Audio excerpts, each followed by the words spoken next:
Hey, you guys, thanks for listening in to this episode of Tips with T. On today, we're going to talk about tips for protecting your business and brand. All right, it's very important for you to protect your business and your brand.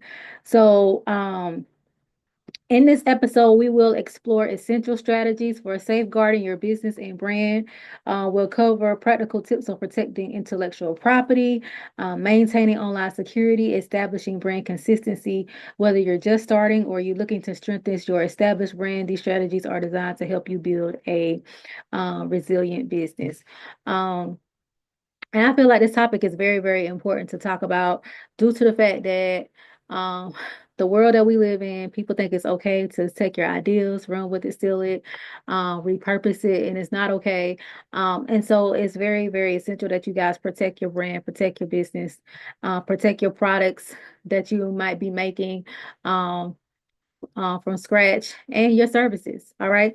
So we're going to talk about six key points.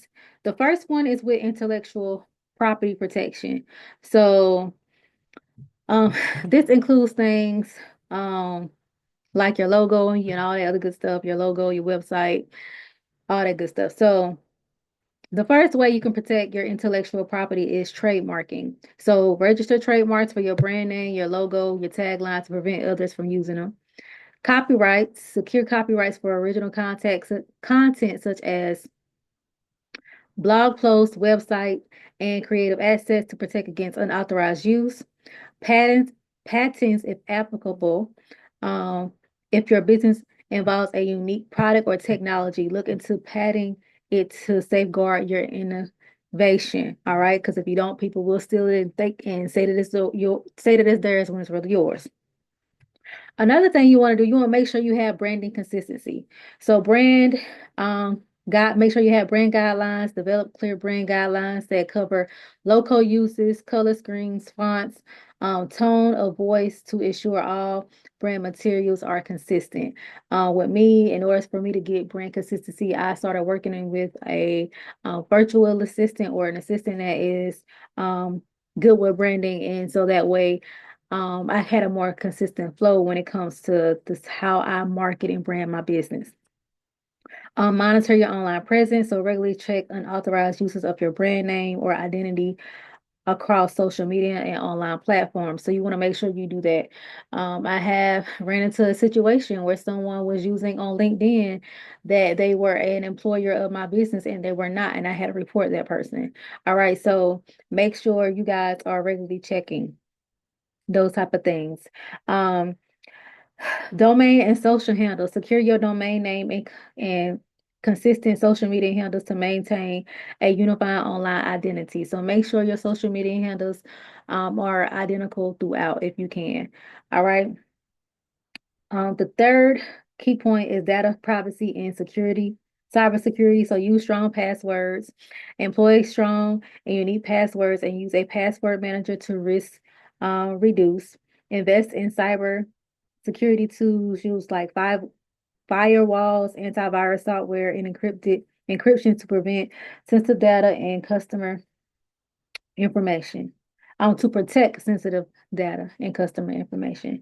I have used this myself. I have like a web software on my computer that is a antivirus software that pretty much helps with people trying to put malware on my computer or try to hack my computer, all that other good stuff. It blocks it. So you guys might want to look into that as well.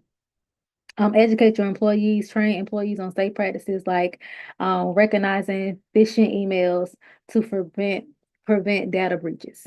All right. Um, Contracts and agreements. I can't say this enough. I should, and we're all still learning. But now that I know this myself, I definitely have started using this. So, non-disclosure agreements. Use NDA to protect um information when working with contractors, partners, and new hires. Um, this is essential. I even had to do this when it comes to working with stuff with people now. I made them sign an NDA because I have had some of my ideas taken from me repurposed and sold to another person. So you want to make sure you get have the person that you're working with, whether it's building a website, whether it's um they're serving on your board or something like that, to sign NDAs, because if you don't, they can take your ideas, run with it, and resell it like it's yours, like your ideas like it's theirs. All right. So make sure you do that. Um, like I said, I had to learn the hard way, but now that I know that, everybody has to sign an NDA. If you want to work with me, you sign the NDAs. Okay. Service agreements. Have clear, enforceable contracts with vendors, clients, and employees to minimize misinformation, misunderstanding, and protecting your interests. Okay, so have clear, enforceable contracts with vendors, clients, and employees to minimize misunderstandings and protect your interests. All right. Have terms and conditions. Clearly outline your terms and conditions, especially for businesses with an online component or app, to set boundaries and protect your liability. All right. The same way we set boundaries within our personal self, we need to set boundaries with our business by using terms and conditions. The fifth key point I'm going to talk about is online reputation management. So set up alerts. So use tools like Google Alerts to manage mentions on your brand online and respond proactively to customer feedback. Respond to reviews. Engage professionally with customer reviews, both positive and negative, to show that you care about your reputation. Your social media policies. Implement guidelines for social media to ensure consistent messaging from all team members and avoid potential damaging posts. Okay. The sixth one is um, general liability insurance. Okay, protect your business from potential lawsuits, accidents, or property damage claims by having insurance. Cybersecurity insurance for businesses handling customer data. Cybersecurity insurance can cover costs related to data breaches. Um, with me, like I said, I have this software now on my computer that I utilize um, so I can avoid the data breaches. And that software, if you guys want to look it up or look into it, I'm trying to pull it up. It's called Avis Business Antivirus Software. Good software. It helps with the data breaches. Anything that tries to come up on your computer, it blocks it. Game changer. All right. Especially for those are who who do taxes and things of that nature, where you're messing with a lot of people personal data. You want to use that software on your computer. Okay. I also recommend that you get them downloaded, get that type of software not only on your computers but on your phones too as well. Um, Product liability insurance, if applicable, essential for business selling physical products to protect against claims related to product defects or malfunctions. All right. Some practical tips. So keep records, maintain documentations of trademarks, patents, and IP registrations to support your claim in case of infringement. Review regularly. Um, Reassesses your protective measures periodically as businesses evolve and new threats emerge. Seek legal help. Consult a legal professional for guidance on protecting your brand and handling an IP dispute or breach. I tell people you need to have some type of relationship with some type of lawyer who um, is aware about intellectual property, who is aware about trademarks and patents, things of that nature, because you want to protect your brand. Even if you have someone that's out there using your brand after it's trademark and things of that nature, after stuff is copywritten, they will send cease and desist letters on your behalf. So you do want to make sure you have some type of lawyer or legal assistance on standby. Um, and a good place or place to start if you're seeking legal counsel when it comes to your business is Legal Shield. I tell people you might want to buy that monthly subscription. That way you can have a lawyer on hand to answer all your questions. Because once you have that subscription, it's free they answer your questions that you have for free. You're able to upload them documents for them to review for you for free. So you guys might want to utilize that service. Okay. Um, Final thoughts.